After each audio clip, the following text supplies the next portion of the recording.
the top of the Empire State Building. Z100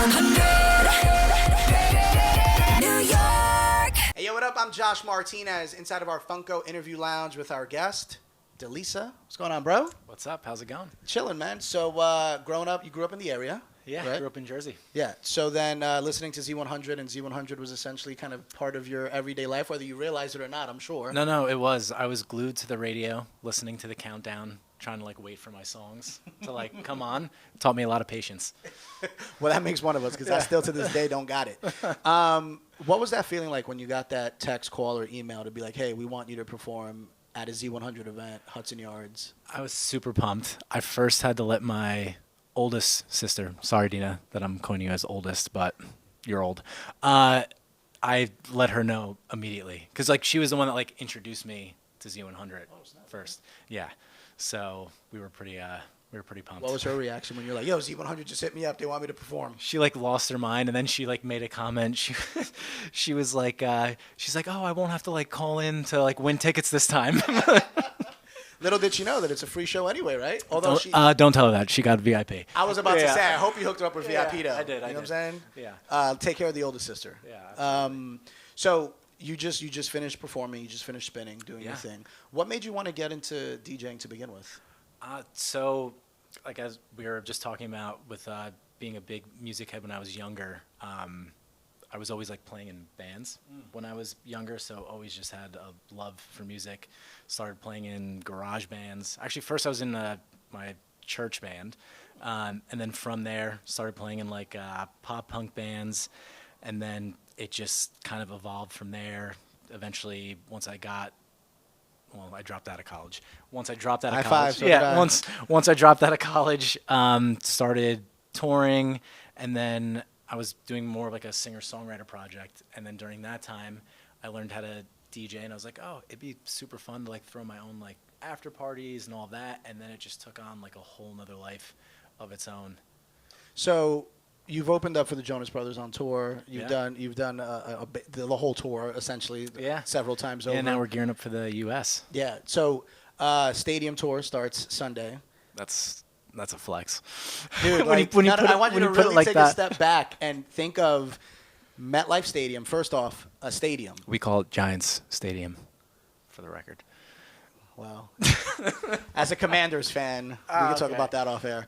Right, no. So MetLife Stadium, the new old Giant Stadium. Yes.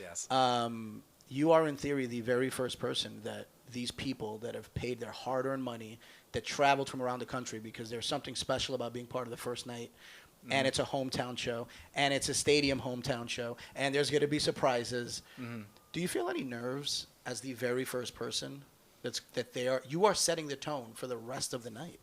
I wasn't until now. Yeah. So now I'm terrified.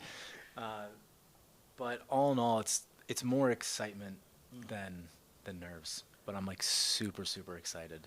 So when you get ready for a tour, to spin out a tour, do you kind of get that playlist in your head, or do you kind of just do it day of to get a gauge of what you're feeling on that day? Also depending on the city too, obviously. Depending on the city, you might want to show kind of a local artist some love. And when I say local artist, I mean a big time artist from that city. Yeah, no, of course. I mean, even for Jersey, for instance, it's how am I going to not slip in some Bon Jovi? Exactly. Essentially, So I would say the playlist that I'm pulling from is kind of always ever evolving. So I'll go into a tour with an idea of what I would want to do, but I kind of know that it's gonna change up because night one I might think these 3 songs are gonna crush all that, and then maybe some of them don't hit as hard, so then I just go back to the drawing board, swap them out, all of that, and then some of it too, it's just calling audibles while you're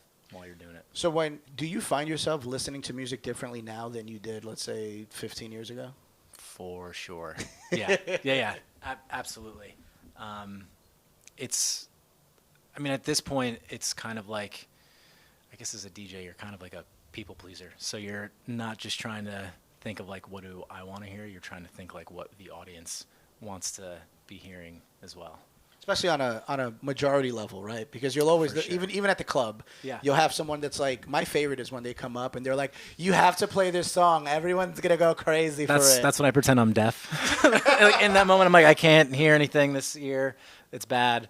You know? Or now, and I didn't realize this till like post-COVID, now they just do this side screen Snapchat gimmick where they type it and turn it and do one of those. People get aggressive with those. So in your case, what do you think is more rude? The phone in your face or the coming up to you? Or do you don't think they're rude? You just kind of roll with the punches?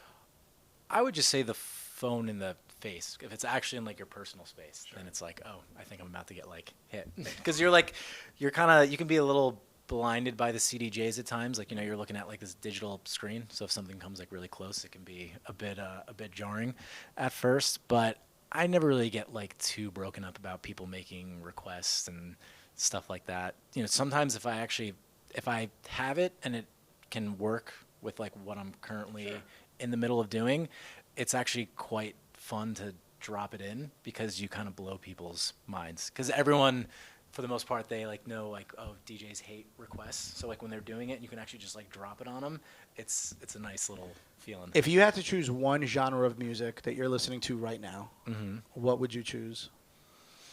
I've been listening to a lot of disco house as of lately. Really? Yeah, there's this new Channel Trace song that came out, 24 Hour in a Disco, that I've been bumping nonstop. I love it. No pressure. Stadium, Sunday, NBD, right? We out here. One more time, Deleasa, appreciate you stopping by, bro. Thank you for having me. This is a true pleasure. From the top of the Empire State Building. Z100.